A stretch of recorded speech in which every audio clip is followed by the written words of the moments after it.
Good people, our first speaker is Luan. Luan is a self-advocate and the current chairperson of the National Self-Advocates Forum in South Africa. And Luan will tell us a little bit more about himself. Luan, as an opening statement, can you tell us about your experience in the healthcare system?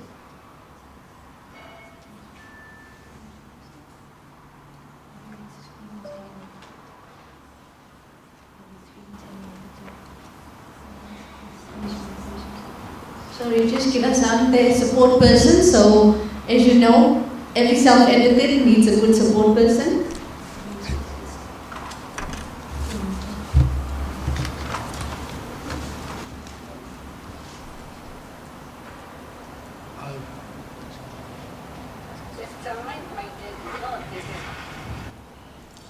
I've learned that to make my life better as a person with Down syndrome, I need to teach people about Down syndrome, unfair beliefs about myself as a person with Down syndrome.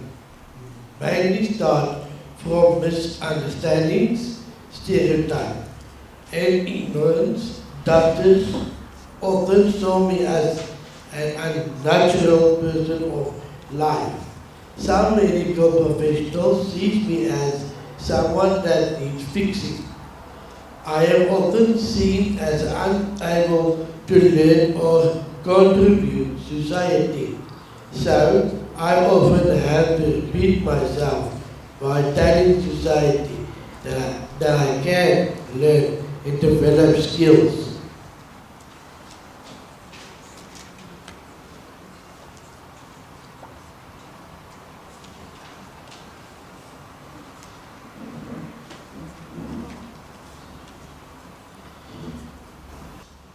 With the support and education, I can hold a job, volunteer, participate in my community, and make valuable contributions like anyone else. Medical professionals need to view Down syndrome as a natural part of life. To fight against these stereotypes, we need to teach people better, make them more aware, and include everyone.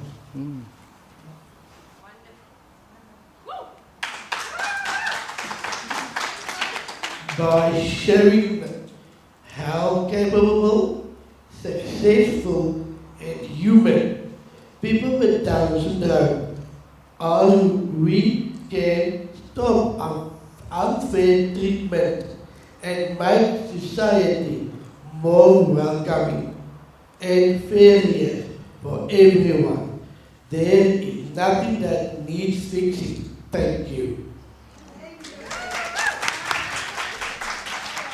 Thank you so much, Luan, for reminding us again that persons with intellectual disabilities and with Down syndrome have agency. They can make their own decisions. Now, Luan, can you tell us, do you think adults with Down syndrome should be legally entitled to make their own decisions around their healthcare needs and be able to live on their own? Adults with Down syndrome should have the right to decide about their health and where they live. When we can choose, we have a happier and more satisfying life. Letting us decide helps us learn to speak up for ourselves and say what we want. Living on our own, let us be part of our community, have friends, and helping.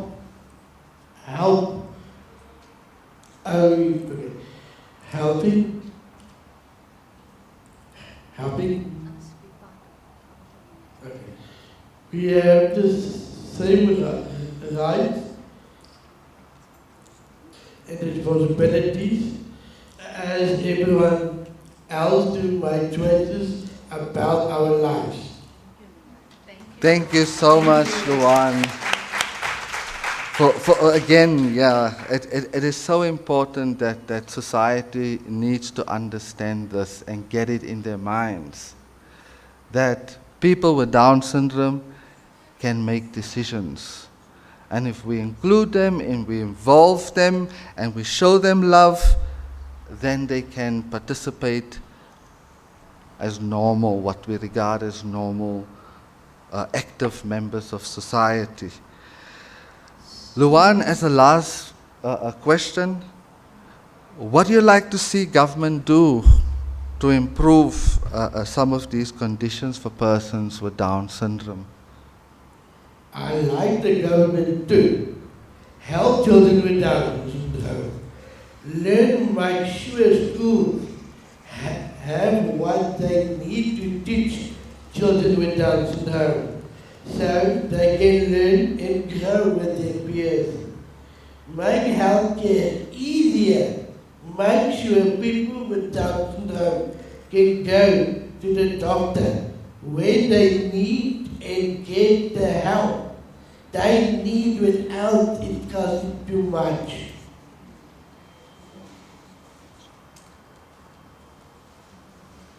Find jobs, help businesses to hire people with Down syndrome and give them support to do well at work. Offer support, give help with things like finding place to live, getting around, and talking about feelings to help people with Down syndrome live on their own. Thank you, Luan. I think I'd just like to add something to that and why health equity is so important. Because if you don't have access to quality health care from the time that a baby with Down syndrome is born, it's going to impact you in terms of how you enter school, and then obviously once you leave school, and how does it impact in terms of you gaining employment. So it all starts from the beginning, when a new mom enters the hospital and how the news is broken to her about her child's condition. Because the mindset and the pathway that you follow starts off from how the news is broken to you. And I think that's very important.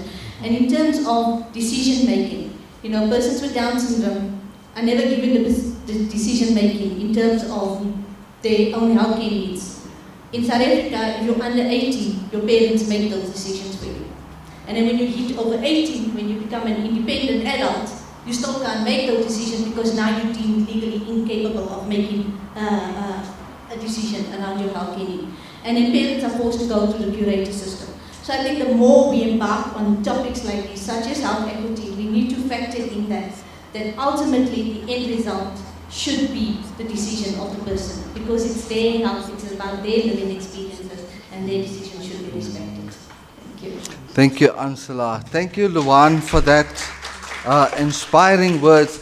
I think it is very important, and this also comes through in the literature, in that screening for pregnant mothers is really important, and also providing that diagnosis to the mother. A lot of doctors don't know how to do that diagnosis, and that's where a lot of trauma happens with the mother. And so a lot of work needs to be done. And I think that's a very important access into the healthcare, or a journey that starts for a mother with a child with Down syndrome. And if that's not managed effectively, we will then experience these inequities and disparities in healthcare. Thank you once again. Can we give Luan a... Our next speaker is Tenjiwe. Tenjiwe is also a health advocate, a self-advocate, and Tenjiwe with Luan is doing very amazing work within the space. Tenjiwe, and I think another, just to emphasize what Ansela was saying in the beginning, is that we didn't come up with these messages. These are lived experiences from our self-advocates. We help them to construct the story, but these are really their own lived experiences. And so, Tenjue, can you tell us a time that you spent with the doctor, and how did the doctor treat you? How was that experience for you? Yes, I had a challenge with the doctor, and my mom took me to the apply to social grant when I'm 18. When I saw the doctor at DSSA, who wanted me to go to public hospitals, and during the second letter from the psychologist for me to get access to grant. The doctors in SASA don't understand Down syndrome. And sometimes they tell the parents their children do not have enough of Down syndrome. They must train the different types of disabilities to be able to help with the families and people with Down syndrome. Mm-hmm. I mean, again, we see if that process could be streamlined. Why did Tenjue have to jump all these hoops in order just to get access to a social grant? Tenjue, do you think as an adult you have a right to make those decisions on your own, and again, be part of that health, making decisions in healthcare? I believe it's important for all the people to understand their bodies and need to have person with Down syndrome. Just as a human, as any another person. We have the same feelings and needs everyone else. We don't to be forced to have our wounds to removed.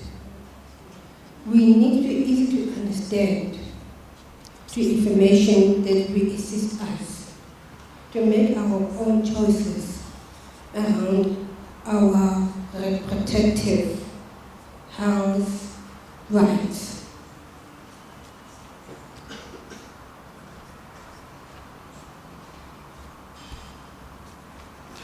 So Tenji, what do you think, or how do you think we can improve health conditions for persons with Down syndrome?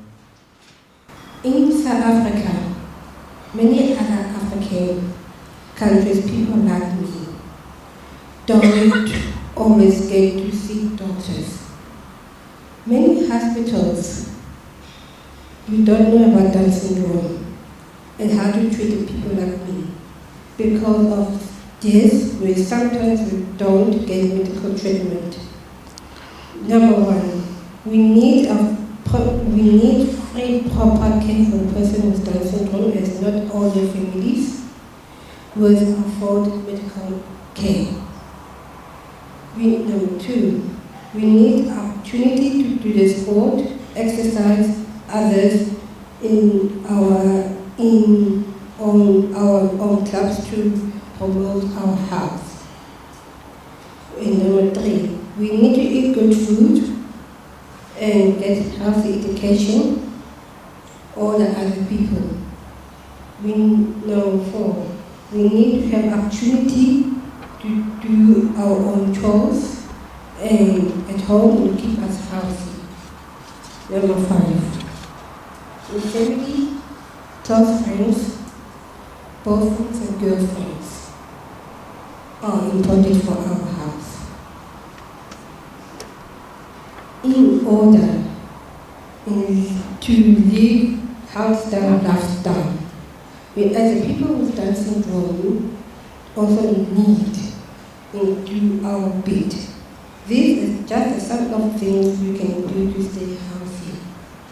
Like other people with people with Down syndrome don't love to eat, but sometimes they don't know how to stop. We need to watch what we eat. We must not keep on eating. We dish up the small portions. We can eat healthy foods like salads and vegetables. We must try not to eat that much meat and sweets and breads. There are other things when we can stay healthy, as to look after ourselves. And we must wash and clean ourselves every day. We must brush our teeth every morning and every evening. We must not be lazy. We can do exercise like going to gym or run or walk. It is good to get a regular checkup at the doctors and dentists.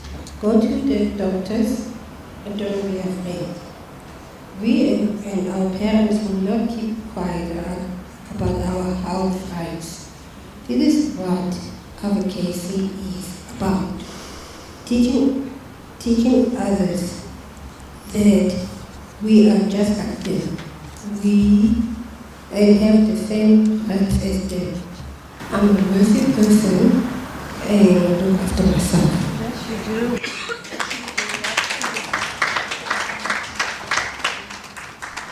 Thank you so much, Tenjiwe and Luan, for those really thoughtful messages that you leave us with, but also sharing those experiences. And I think it's important to note that we can never speak on behalf of people, but we can amplify their voices. And here we have the advocates themselves, and we should create more of these opportunities, for them to speak out for themselves. Next, we're going. Sorry, Ethel, I also just wanted to add to Tenjiwe's speech.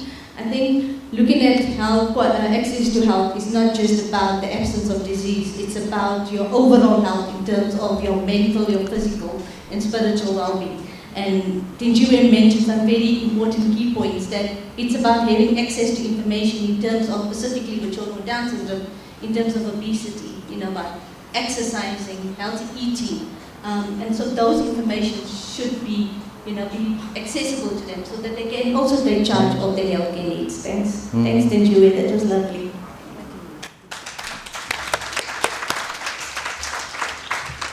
So next we'll have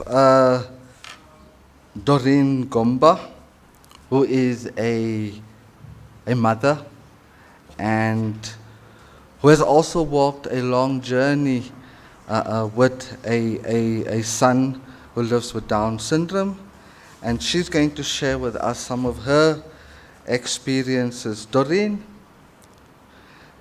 children and young people with disabilities experience widespread stigma and prejudice and discrimination.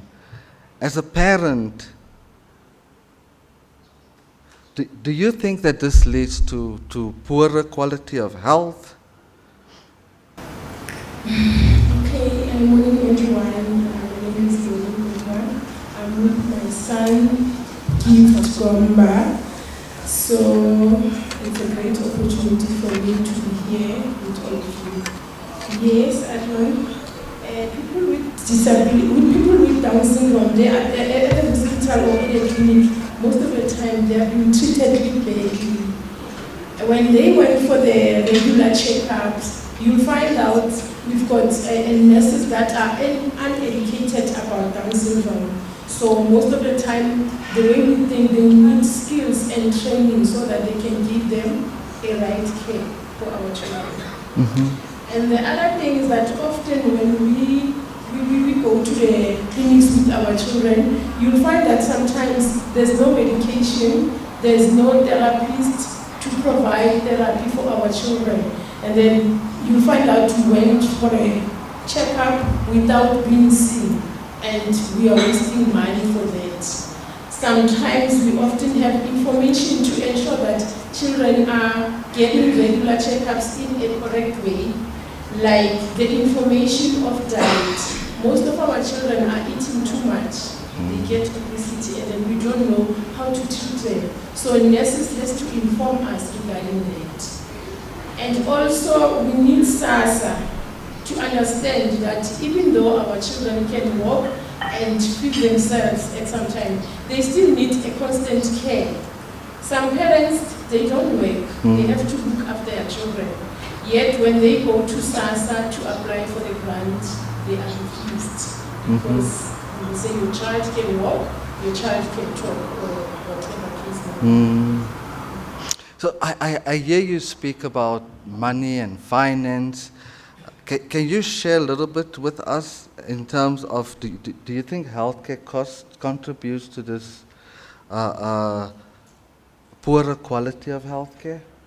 Yes, it does cost us because, as I mentioned earlier on, that when you go for your regular checkups with your son or your daughter, you'll find that you are using a taxi and you have to pay for the talk of your child. And then when you arrive at the hospital, you'll be on a long queue to see the doctor. And then after seeing the doctor, you have to go to a chemist. And then when you arrive at the pharmacy, there's no medication. They say you have to buy it. So you have to use money to buy the medication for your child because they cannot sometimes survive without medication. So it's very costly. Do you think that health equity leads to meaningful participation or inclusion?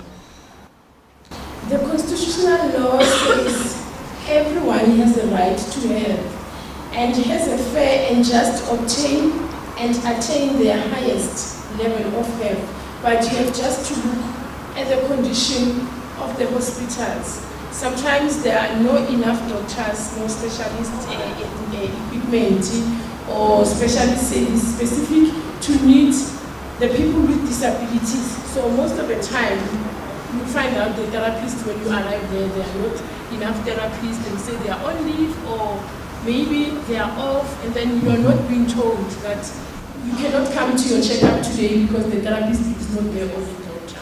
So it's very unfair in that way because remember we are giving up the days on where we can see the doctors, but when you arrive there, there's no one who can help your child. Yeah.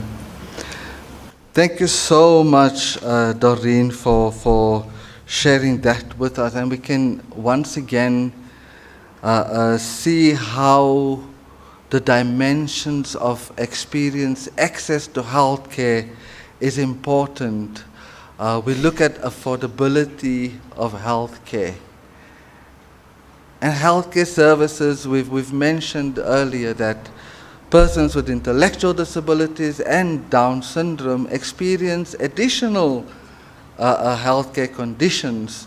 And so the access to the healthcare system is quite frequent and having to spend money. And so acceptability of services is also a big one. Sometimes you go to the clinic and you can't find the services or the medication is not available. And so if we want to see universal health coverage, we're going to have to really unpack those dimensions of access and see how best we can meet the needs of people with Down syndrome or people with intellectual disabilities in the bigger scheme of things. You want to add something, Ansela? I think you've covered it. I think our last voice is the voice from the healthcare system, and a little bit of insight into the experiences or really a view from inside. And we have Dr. Angela Honey, who's a lecturer at the University of Pretoria in human genetics.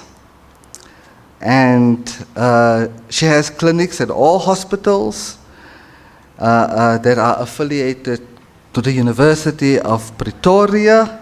And she also consults in private, helping with children with genetic problems, but specializing in Down syndrome. She's also very instrumental, and I think we need to have more conversations around medical humanities and really training our current cohort or future cohort of healthcare professionals, but also the current cohort, and really in terms of creating or facilitating access to healthcare for people with persons with Down syndrome. Dr. Hani, can you share with us your thoughts about our own healthcare system and how responsive is it to the needs of people with intellectual disabilities and persons with Down syndrome? Good morning, everyone. Thank you for the opportunity. After listening to the other speakers,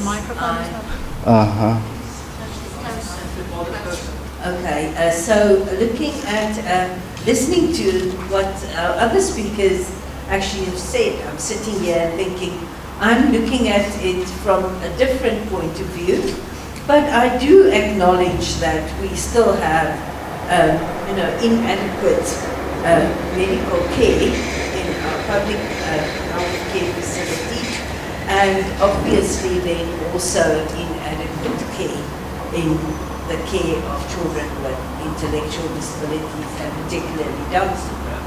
I do hope that I help a little bit to alleviate some of these problems, and I must admit that the healthcare system is not as it should be.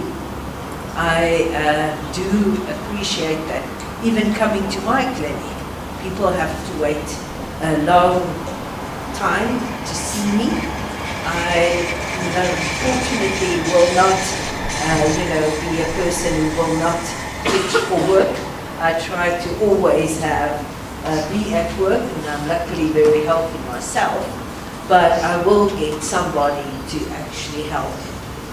I don't think Dr. Hani should be the only doctor looking after children with Down syndrome, and I do hope that lecturing medical students at the University of Pretoria will help to, improve the care of children with Down syndrome. We still have a long way to go, but I think we have some improvements since I started 25 years ago at the University of Pretoria. I forgot to tell Ethel I'm a pediatrician by training, but actually moved over to human genetics 25 years ago. So I do train medical doctors, pediatricians, obstetricians and gynecologists in the care of people with Down syndrome. But we still have a long way to go. Thank you, Dr. Hani, for that intro there. You're talking about advances and improvements. Now, just looking at assistive devices and technological advancements, but also looking at the NHI and where we are moving. What proportions of babies, and this is just an example, what proportions of babies with Down syndrome in South Africa who needs heart surgery have access to it? And I think just putting this into context, because the NHI is promising us free access to healthcare, whether that's quality. Can you just frame your response around that? Thanks. The problems in children with Down syndrome, the health problems is more than a normal baby. A normal born baby will not actually need health care apart from maybe when the child falls ill. They can go to clinics and be treated outside of the hospital. Children with Down syndrome, to my opinion, will need to be treated at a hospital. The problem with current hospital system is that specialized care is only centralized in our university hospitals. The major problem will be the primary care of those children in the district hospitals and even at clinics. For instance, some of our health, monitoring doesn't need to come to a university-based hospital. Children with Down syndrome will have a higher risk for thyroid problems, for hearing deficit, for visual problems. That doesn't need a referral to actually a specialized tertiary hospital. However, if there's a heart defect, it actually will need referral. And I think if I count quickly in my head, we most probably have about 10, 12 university hospitals. The current statistics, which is extrapolated, actually estimate that about 1 in 500 babies in South Africa are born with Down syndrome. So you can imagine how limited the services are. So ideally, some of these services should be referred back to the district and primary health care. If you look at heart conditions in children with Down syndrome, it's about 50% of children with Down syndrome will have a heart condition. Not all these conditions necessarily need cardiac surgery, but to my opinion, they need a cardiologist or a specialist in cardiology. And those people are mostly in the academic center. I really are of an opinion, or am of an opinion, that all babies with Down syndrome should have a heart surgery shortly after birth. And those kids that do actually need referral, referral time is here. And I think that is very often the problem. There's long waiting lists to see the cardiologist, there's long waiting lists for surgery. So a lot of our babies is not going to make it due to that long waiting list. And that hopefully the National Health Insurance will help. So there's only 2 hospitals currently in Pretoria, or 3 hospitals currently that will do in Pretoria and Johannesburg cardiac surgery for people with Down syndrome. It will be Steve Biko Academic Hospital, Johannesburg, Charlotte Mackley, I think maybe at Baragwana too, and then Sunny Hill Hospital. Very rarely that other hospitals, and some of these heart conditions are not that difficult to do heart surgery. And some of them can obviously be phased out to other centers. I am therefore of an opinion that the National Health Insurance, if implemented correctly, will definitely, break down some of these barriers in health. Just as a follow-up, we're talking about and we're advocating for specialized services at primary healthcare level. And also the WHO report on those 40 recommendations, the global report. What does a package of specialized services for a person with Down syndrome look like? Do you think it's necessary, and what would it look like? If I can now say on my own, package, if I can call it package of service, I think it starts, as you mentioned before, that it ideally should be diagnosed prenatally, so that the parents can prepare themselves. If it's been diagnosed at birth, that is an advantage. That still happens that some of these children come and see me at the age of 1 when they don't reach their milestones, and no doctor has actually made the diagnosis. Recently had a baby at George Wukari Hospital that was about 8 months. The mom took the child repeatedly to the clinic, even to the hospital because the baby had a umbilical hernia. The surgeon didn't pick up the Down syndrome, and eventually she got, referred by a sister at the clinic because the child didn't reach his or her milestones and was actually diagnosed at a very late stage. If you don't pick this up at an early stage, you will not be able to give that service. So early diagnosis is adamant. Then to be aware of the complications, the health complications in children with Down syndrome, screen for those complications, that's abnormalities, and then obviously managing them.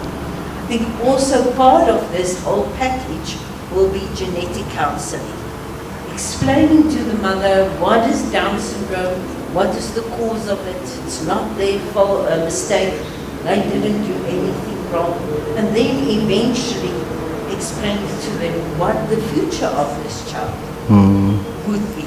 I think a lot of people lack that. I just this week gave lectures to the medical students, and one of the students at the end of the lecture said her sister has got Down syndrome. The doctor came in, said to her, your baby has got Down syndrome, and left. I think that is not how it should be. So I teach the students how to do genetic counseling and tell parents, because then parents will be better equipped and prepared to look after their children with Down syndrome. So that's very briefly what a health package will be. Thank you so much, Dr. Hani. As a parting question, I mean, NHI is in our lives. We hear about it every day. And it really promises a lot of things. It promises access, it promises that safety net, and which is quite understandable because we want everybody in society to be able to have access to healthcare services. However, if we look at the inequities experienced by persons with intellectual disabilities, how are we going to remove those with the NHI, those inequities? I think the NHI, a lot of people, we obviously know that it is going to happen. But a lot of people are very afraid because they're not sure how it is going to be implemented. We have two sections of healthcare. We have the private sector and we have our public sector, which is completely different. Our private sector, if you go in a hospital, go and see a doctor, if you ask and the doctor thinks it's important to do an MRI scan of your brain, you will walk straight into the radiology department and you'll have your MRI scan that same day. I can say we're booking now MRI scans in the public sector for next year. So that is the difference. Now, I think if we can't actually get that sorted out, that I won't say it would be the same as in the private sector, because you pay now more than 20,000 rand in the private sector for an MRI scan of your brain. If we can't sort that out, it's going to be very difficult for people with intellectual disabilities. So I think this whole NHI, and nutritional health insurance need to be worked out very carefully. But equal access to healthcare should include equal access to healthcare for people with disabilities. So that will definitely make a large improvement on healthcare if it's done properly. Thank you very much, Dr. Hani. Can we just give our panel one last? Sorry, I thought I was going to cut in again there. Sorry. To Dr. Hani, you're right. You shouldn't be the only genetic doctor in the whole of Gauteng area. But I just want the audience to know that Dr. Hani is actually also known as a mother of Down syndrome. You know, every parent in the Gauteng area that has a child with Down syndrome, Dr. Honey is their first contact person. She is the one that instills hope and gives them the information that they require on how to raise their child. So Dr. Honey, from me to Rin, thank you so much for everything that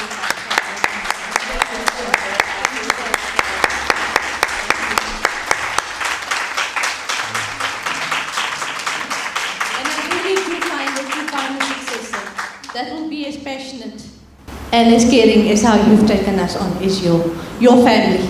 Thank you. Yeah, thank you very much, Ansela. I also feel like part of your family. I always tell parents, the babies with Down syndrome is why I wake up every morning. Thank and I you. even yesterday said to a mom, I will also be her mom if she needs me. So I hope that this little part of what I can do for children with disabilities and with Down syndrome is what will help. I always say I'm not the person to admire, it's the parents, because I think they really leave their life for these children with Down syndrome. So I also want to applaud every single parent in this audience for what you do to your children, and then everyone in the health sector, in the educational sector, that puts time aside for people with disabilities and people with Down syndrome. I want to applaud you too. Thank you. Doreen, I can only admire your spirit. Doreen got into this. Doreen is actually a support person within her community in Orange Farm. And she became involved because of her challenges, her personal challenges, and also from what she saw other families like her were experiencing. And so she took the baton in trying to promote and educate the community in her area. So Doreen, thank you so much. And thank you for coming. To our two South Africans, I am so proud of you guys. I'm so proud of how far you've come and how independent you are and how you can hold and keep up a conversation on the topics that we discuss. Tenjiwe, you have been with me since I joined DSSA from 2015. Tenjiwe traveled with me to India and was part of the World Down Syndrome Conference in 2015. Luan, I've known you like forever. I always say you're my favorite person. And I even asked him, won't you become my son-in-law? And then he said, nee Tannie, ek kan nie carry eet nie. So Luan, thank you for being on this journey with me. Luan traveled also in 2009 with us to Dublin and presented at the World Down Syndrome Conference there. So to the panel, to Ethel, it was a wonder meeting you. I think God placed me in your part, and you, like you said, we are still going to continue the journey. So thank you, Ethel, for joining us today. Thank you, everybody. Thank you. And thank you. Sorry, we had a video clip from another South African. She couldn't unfortunately join us today. It's Sherry Brainer, and I don't know, we have some time to still show it, Annalise? I'm going to try. Thank you. The time I did not get the same healthcare as other persons in my country. When I was about 3 years old, my mother tried to get professional help to stimulate me, which was not available at that time. The pediatric doctor who offered the service, with the help of occupational therapists, showed us a way. The doctor was not prepared to waste his time with persons with Down syndrome. He said that we only focus on eating and that we only develop under the age of 7 years, and we mostly die before we turn 20. That is why I advocate for the rights of persons with Down syndrome in my country and all over the world.